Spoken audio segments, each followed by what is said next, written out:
Hello dear students, welcome to Accounts in Telugu by Professor Devika Bhatnagar. అమ్మ అప్పుడప్పుడు అనిపిస్తుంటుంది చాలా కష్టపడుతున్నానమ్మో, మళ్ళీ ఇంగ్లీష్లో చెప్పి మళ్ళీ తెలుగులో చెప్పి ఇదంతా కథ అవుతుంది. టైం ఎనర్జీ చాలా అయిపోతుంది. ఎనీహా మీకోసం ఈ ఛానల్ అయితే కంటిన్యూ చేస్తున్నాను. ఇక వ్యూవర్షిప్ ఎంతన్నా కానీ డజంట్ మ్యాటర్ ఫర్ మీ. సరే, ఈరోజు హైయర్ పర్చేస్ ట్రేడింగ్ అకౌంట్ నేర్చుకుందాము. చాలామంది భయపడుతూ ఉంటారు, కానీ ఎక్కువగా ప్రొఫెషనల్ కోర్సెస్ ఉంటాయి చూడండి, CA, CS, CMA, even B Com honours, అలాంటి వాటిలలో ఈ హైయర్ పర్చేస్ ట్రేడింగ్ అకౌంట్ ఎక్కువ అడుగుతుంటారు. ఏం పెద్ద కష్టం కాదు, భయపడుతూ ఉంటారు అందరూ. ఫార్మాట్ ఒక్కటి నేర్పిస్తాను మీకు క్లియర్గా. ఒక ప్రాబ్లం కూడా చేద్దాం ఈరోజు క్లాస్లో. ఈ క్లాస్తో మీకు కొంచెం కాన్ఫిడెన్స్ పెరుగుతుంది. ఇంకా నెక్స్ట్ క్లాస్లో ఇంకొక ప్రాబ్లం కూడా చేద్దాము. సో మీకు ప్రాక్టీస్ బాగా అవుతుంది. ఇంకెక్కువ ప్రాబ్లమ్స్ మీరు టెక్స్ట్ బుక్ నుంచి ఓపెన్ చేసి ఇంకెక్కువ వర్కౌట్ చేయొచ్చు. ఏంటి ఇది హైయర్ పర్చేస్ ట్రేడింగ్ అకౌంట్ అంటే కనుక, హైయర్ పర్చేజర్ ట్రాన్సాక్షన్స్ ఉంటాయి కదా, ఆ ట్రాన్సాక్షన్స్ అన్నీ అయిపోయినాక హైయర్ పర్చేస్ రిజిస్టర్ రెడీగా ఉంటుంది చూడండి. ఆ రిజిస్టర్ రెడీగా ఉన్నాక, ఇన్ఫర్మేషన్ అంతా ఉన్నాక hire purchase trading account prepare చేస్తారనమాట. హైయర్ పర్చేస్ ట్రేడింగ్ అకౌంట్ ఎందుకు చేస్తారంటే, ప్రాఫిటా లాసా వచ్చిందా, లాస్ట్కి ఏమైంది ఇంతకీ ఈ ట్రాన్సాక్షన్స్కి, ప్రాఫిట్ వచ్చిందా లాస్ వచ్చిందా అది కనుక్కోవడానికి hire purchase trading account prepare చేస్తారు. దీనికి ఒక సింపుల్ ఫార్మాట్ ఉంటుంది, ఆ ఫార్మాట్ ఫాలో అయితే సరిపోతుంది. దీంట్లో కూడా మనకి ఒరిజినల్ ప్రైస్ ఉంటుంది చూడండి. సపోజ్ ఏ స్టాక్ ఉందనుకోండి, దాన్ని హైయర్ పర్చేస్ ప్రైస్ మీద రాస్తారు. యాక్చువల్ ప్రైస్ వేరే ఉంటుంది, కానీ ఇక్కడ some amount extra amount add చేసి దాన్ని చూపిస్తూ ఉంటారు. సపోజ్ యాక్చువల్ ప్రైస్ ఒక 50,000 అనుకోండి, ఎక్స్ట్రా అమౌంట్ యాడ్ చేస్తారు. యాడ్ చేసి ఒక 70,000, 80,000 అట్లా చూపించారనుకోండి, ఇదేంటి ఆ extra amount hire purchase price అనమాట.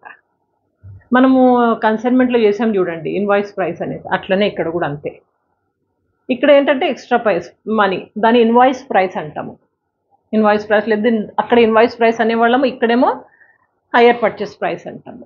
అంతే డిఫరెన్స్. అది ఎక్కడ ఉంటుందంటే 3 ట్రాన్సాక్షన్స్ ఉంటుంది. ఒకటి opening stock, closing stock and sales. ఈ మూడింటి మీద హైయర్ పర్చేస్ ప్రైస్ ఉంటుంది. అంటే ఎక్స్ట్రా అమౌంట్ వాడి ఉంటాం, ఎక్స్ట్రా అమౌంట్ రాసి ఉంటాము, దాన్ని మనం క్యాన్సిల్ చేయాలి ఇక్కడ.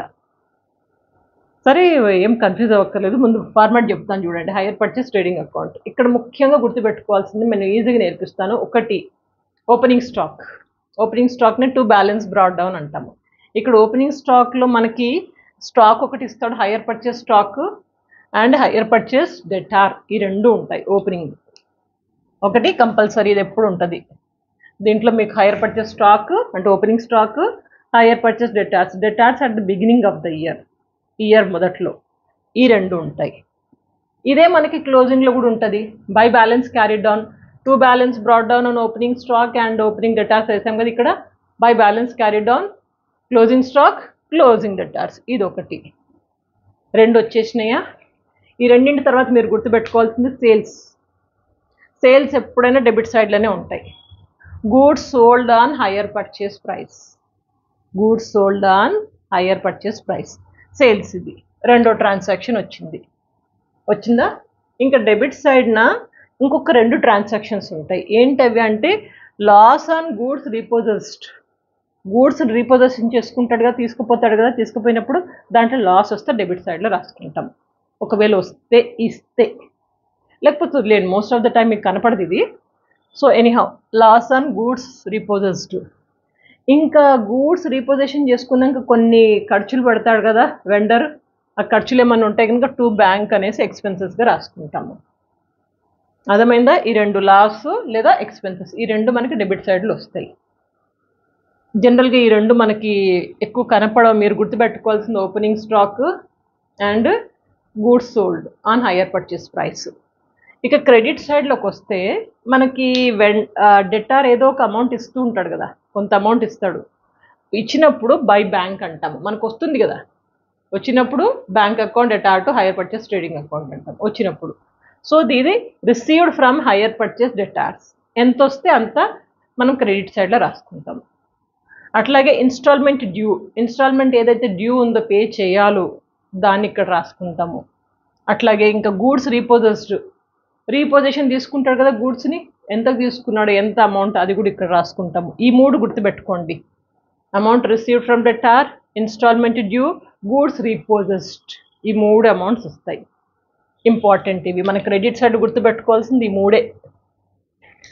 ఇంకా తర్వాత మీకు చెప్పాను కదా లోడింగ్ అని ఉంటుంది అనేసి. లోడింగ్ అంటే ఉన్న అమౌంట్ కంటే ఎక్కువ అమౌంట్ రాస్తారు. దేంట్లో అంటే ఒకటి స్టాక్, ఓపెనింగ్ స్టాక్, అండ్ రెండోది కూడా స్టాకే but closing stock and sales. ఈ 3 మీద లోడింగ్ ఉంటుంది అనమాట. ఆ లోడింగ్ని అంటే ఎక్కువ అమౌంట్ రాసి ఉంటుంది, ఉన్నదానికంటే ఎక్కువ అమౌంట్ రాసి ఉంటే దాన్ని లోడింగ్ అంటాము. దీన్ని అన్లోడ్ చేయాలి కదా, ఎక్కువ అమౌంట్ ఉంటే మనకు ప్రాఫిట్ లాస్ ఎట్లా తెలుస్తుంది? తెలియదు. కాబట్టి మనము దీన్ని అన్లోడ్ చేయాలి. అన్లోడ్ చేయడానికి ఎక్కువ అమౌంట్ ఎంత ఉందో దాని క్యాన్సిలేషన్కి ఆపోజిట్ సైడ్లో రాస్తాము. ఇప్పుడు సపోజ్ స్టాక్ ఉంది, హైయర్ పర్చేస్ స్టాక్ ఉంది, దీంట్లో లోడింగ్ ఉంది అంటే ఎక్కువ అమౌంట్ ఉంది, దాన్ని మనం అన్లోడ్ చేయాలి, తగ్గించడానికి ఆపోజిట్లో రాస్తాము. ఈ ఓపెనింగ్ స్టాక్, క్లోజింగ్ స్టాక్ని మనము అన్లోడింగ్లో ఏమంటామంటే స్టాక్ రిజర్వ్ అంటాము.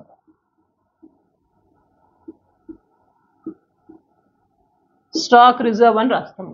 ఓపెనింగ్లో దీంట్లో ఎక్కువ ఉంది కదా లోడింగ్, దాన్ని అన్లోడ్ చేయడం కోసం స్టాక్ రిజర్వ్ అనేసి క్రెడిట్ సైడ్లో రాస్తున్నాం. చూడండి, ఇది మనం unloading on hire purchase stock. ఇంకోటి ఏంటి? క్లోజింగ్ స్టాక్ ఏంటి? మనకి ఇక్కడ ఉంటుంది. ఇది కూడా హైయర్ పర్చేస్ ప్రైసే కదా, అంటే ఎక్కువ రాసింది కదా, లోడింగ్ కదా. దీన్ని క్యాన్సిల్ చేయడం కోసం కూడా మనం స్టాక్ రిజర్వ్ అని ఆపోజిట్లో రాస్తాం. ఎక్కడ రాస్తాము? ఇక్కడ రాస్తాము, స్టాక్ రిజర్వ్. ఓకే. ఇంకొకటి ఏంటి? మూడవది సేల్స్ కూడా హైయర్ పర్చేస్ ప్రైస్లోనే ఉంటుంది. దీన్ని కూడా అన్లోడింగ్ చేయాలి. అన్లోడింగ్ చేయడం కోసం దీన్ని ఇక్కడ నుంచి తీసుకొచ్చి ఇక్కడ పడేస్తాము. సేమ్ ఇట్లనే రాస్తాం, goods sold on hire purchase, unloading the goods sold, unloading చేయడం, అంతే. ఈ 3 ట్రాన్సాక్షన్స్ గుర్తుపెట్టుకోండి. ఒక ప్రాబ్లం ఆల్రెడీ బోర్డు మీద రాశాను మీకు, ఇది మీకు క్లియర్గా ఎక్స్ప్లెయిన్ చేస్తాను. ఇది ఫార్మాట్ యాజ్ ఇట్ ఈస్గా ఉండనియండి. ఫార్మాట్లోనే మనం అమౌంట్స్ రాసుకుంటూ వెళ్ళిపోతాము.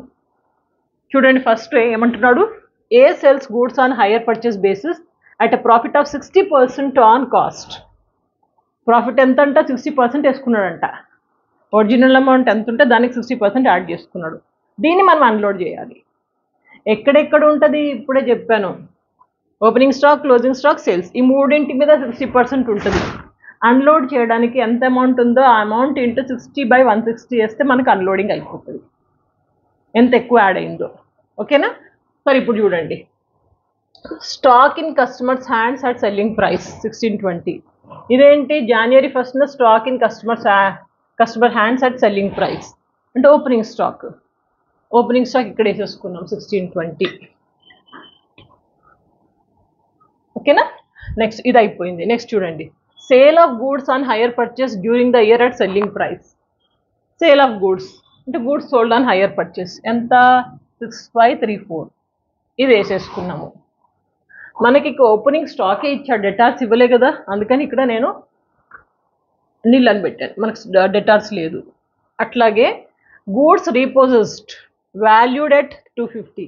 యాక్చువల్ రీపోజిషన్ ఆఫ్ గూడ్స్ ఎంత? 250 ఇక్కడ వేసుకుంటాం మనం. ఇక్కడ ఆల్రెడీ వేసేసాను కదా, గూడ్స్ రీపోజెస్డ్ 250 టిక్ కొట్టేసాను, ఆల్రెడీ ఇంతకుముందే కొట్టాను కదా. సో రీపోజెస్డ్ అమౌంట్ వేసుకున్నాము. ఇన్స్టాల్మెంట్ డ్యూ 1000 అన్నాడు, ఇక్కడ బ్రాకెట్స్లో అన్నాడు. ఇది పార్ట్ ఆఫ్ ది ఇన్స్టాల్మెంట్ డ్యూనే, మొత్తం ప్రాబ్లం సంబంధించి కాదు. మనకు యాక్చువల్ ఇన్స్టాల్మెంట్ డ్యూ ఇవ్వలేదు. ఇన్స్టాల్మెంట్ డ్యూ ఇచ్చి ఉంటే కనుక దాన్ని సపరేట్గా ఇన్స్టాల్మెంట్ డ్యూ ఇంత అని ఇచ్చేవాడు. సో ఇప్పుడు ఏం చేస్తామంటే మనము ఇన్స్టాల్మెంట్ డ్యూ కనుక్కోవాలి. క్యాలిక్యులేషన్ ఆఫ్ ఇన్స్టాల్మెంట్ డ్యూ ఎట్లా వస్తుంది అంటే కనుక సింపుల్ అండి. నా దగ్గర ఇంత అమౌంట్ రావాలి, ఓపెనింగ్ స్టాక్ ఇంత ఉంది, goods sold on hire purchase, ఈ 2 యాడ్ చేస్తాము. Opening stock, goods sold on hire purchase, ఈ 2 యాడ్ చేస్తాము. చేసినాక ఎంత అమౌంట్ వచ్చింది ఆ అమౌంట్, దట్స్ క్యాష్, రీపోజెస్ స్టాక్ అంటే మిగిలిపోయిన రీపోజెస్ తీసుకున్న స్టాకు అండ్ క్లోజింగ్ స్టాక్, ఈ 3 మైనస్ చేస్తే మనకి ఇన్స్టాల్మెంట్ డ్యూ వస్తుంది. లాజిక్ అర్థం చేసుకోండి. లాజికల్గా మాట్లాడితే కనుక ఎట్లా చేసాము క్యాలిక్యులేషన్ అంటే, బిగినింగ్లో ఓపెనింగ్ స్టాక్ అండ్ సేల్స్ చేయగా నా దగ్గర ఇంత అమౌంట్ ఉండాలి కదా. అయితే దీంట్లో కొంత అమౌంట్ వచ్చింది. ఏ అమౌంట్ వచ్చింది? ఒకటి క్యాష్ పే చేశాడు అతను 2100, ఇంకొకటి రీపోజెస్ స్టాక్ అంటే నేను స్టాక్ తీసేసుకున్నాను కదా, దాని ద్వారా ఎంత వచ్చింది, and end of the day నా దగ్గర ఇంత స్టాక్ కూడా ఉంది, ఇదంతా వచ్చేసింది. ఇంత రావాలి నాకు, ఇదంతా వచ్చేసింది. అంటే ఈ టోటల్ ఎంత కలిపితే ఎంత వచ్చింది, 7774 ఇంత వచ్చింది. ఇక ఆ డిఫరెన్స్ మనకి రావాల్సినది ఇన్స్టాల్మెంట్ డ్యూ. ఆ ఇన్స్టాల్మెంట్ డ్యూ ఎప్పుడైనా ఎక్కడ రాస్తాం, ఇక్కడ రాసుకుంటాం. ఇన్స్టాల్మెంట్ డ్యూ ఎంత వచ్చింది, 380 మనకి ఇదే ఇక్కడ రాశారు. అయిపోయింది కదా, ఈ 3 రాసేసాం కదా. ఇప్పుడు అన్లోడింగ్ చేయాలా దేని మీద, opening stock, closing stock and sales మీద. ఓపెనింగ్ స్టాక్కి అన్లోడింగ్, ఓపెనింగ్ స్టాక్ ఎక్కడుంది, డెబిట్ సైడ్లో ఉంది. అన్లోడింగ్ అంటే క్రెడిట్ సైడ్ రాస్తాము. ఏమని రాస్తాము, స్టాక్ రిజర్వ్ అని రాస్తాం. ఇక్కడ రాసాం చూడండి, స్టాక్ రిజర్వ్. అమౌంట్ ఎంత, 1620. 1620 ఇంటూ 60/160 క్యాలిక్యులేట్ చేస్తే 608 వచ్చింది. అట్లాగే మనకి ఇది కూడా ఉంది కదా, ఇది కూడా హైయర్ పర్చేస్ ప్రైసే. సో దీన్ని కూడా అన్లోడింగ్ చేయాలి. Goods sold on hire purchase 6534 into 60/160 2460. Unloading ఇది వచ్చింది, ఇది వచ్చింది. ఇంకొకటి ఏంటిది, క్లోజింగ్ స్టాక్ని మనము అన్లోడింగ్ చేయాలా. ఇది క్రెడిట్లో ఉంది కదా, అన్లోడింగ్ చేయడానికి డెబిట్ సైడ్లో తీసుకెళ్ళిపోతాము. డెబిట్ సైడ్లో ఏమంటాము, స్టాక్ రిజర్వ్. ఎప్పుడైనా గుర్తుపెట్టుకోండి, ఓపెనింగ్ స్టాక్ అయినా క్లోజింగ్ స్టాక్ అయినా స్టాక్ రిజర్వ్ అంటాము. స్టాక్ రిజర్వ్ అంటే అన్లోడింగ్ చేసినామని అర్థం, ఓకేనా. సో స్టాక్ రిజర్వ్ అమౌంట్ 4674, దీనికి 4674 ఇంటూ 60/160 వేస్తే 1753 వచ్చింది. అన్ని అమౌంట్స్ వేసేసుకున్నాం కదా. ఇక క్లోజింగ్ స్టాక్ అయితే ఇక్కడ వేసేసాం ఆల్రెడీ, ఇక్కడ ఇచ్చాడు కదా closing stock. Stock in customers hands at selling price means closing stock, ఇది వేసేసుకున్నాము. ఇంకేముంది ప్రాబ్లం, మనము ఈ టోటల్ మొత్తం చేస్తే 10,462 ఉంది. 10,462 మైనస్ ఈ 3 అమౌంట్స్ వచ్చింది మనకి 555. ఇది ప్రాఫిట్ అండ్ లాస్ అకౌంట్, అంటే ప్రాఫిట్ మనకి కదా, ఇంత వచ్చింది ప్రాఫిట్ అని అర్థం.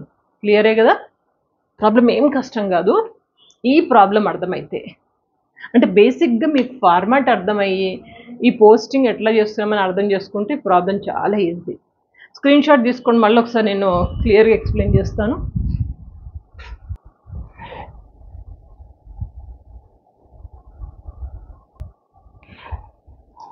హైయర్ పర్చేస్లో మీకు హైయర్ పర్చేస్ ట్రేడింగ్ అకౌంట్ చేసే ముందుగా ఎన్నో ప్రాబ్లమ్స్ నేర్పించాను, అవన్నీ నేర్చుకున్నాము.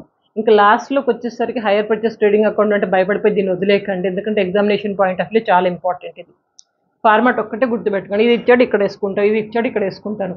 అన్లోడింగ్ ఎంత అన్నాడు, ఇక్కడ 60% అన్నాడు, అంటే 60/160. ఇట్లా మీరు అనుకుంటూ మెల్లమెల్లగా అమౌంట్లు పోస్ట్ చేసుకుంటూ వెళ్ళిపోవడమే. ఏదన్నా ఒక్క అమౌంట్ తేడా వచ్చిందానికి డజన్ మ్యాటర్, మీకు మార్కులు బాగానే వస్తాయి, అందుకని వదలకండి. చెక్ చేసుకోండి ప్లేలిస్ట్, అండ్ అవసరమైన వీడియోస్ తప్పకుండా చక్కగా ప్రాక్టీస్ చేసి అవసరమైన మీ ఫ్రెండ్స్ అందరికీ ఫార్వర్డ్ చేయండి. Stay connected. Good luck.